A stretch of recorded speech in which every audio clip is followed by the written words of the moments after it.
नवनीत राणांच्या जात वैधता प्रमाणपत्रासंदर्भातला निकाल घातक आहे असं अडसूळ हे म्हटलेले आहेत त्या संदर्भातली। कारण नवनीत राणांच्या जात वैधता प्रमाणपत्राबाबत आपण पुन्हा कोर्टात जाऊ असं म्हणतात आनंदराव अडसूळ। आणि जात वैधता प्रमाणपत्राबाबतचा निकाल हा घातक आहे असं त्यांचं म्हणणं आहे, त्यामुळे आपण कोर्टात जाणार आहोत असंही त्यांनी सांगितलं।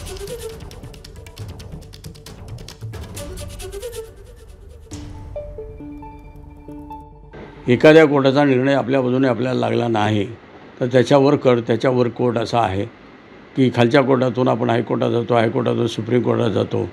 आणि सुप्रीम कोर्टसुद्धा जर निर्णय असा देताना की देशामध्ये याचा परिणाम काय होईल, कारण कमिटीने घेतलेला निर्णय अंतिम आहे असं असेल तर लोक उद्या त्या कमिटीला पैसे देतील किंवा वशिला लावतील आणि बोगस सर्टिफिकेट घेतील।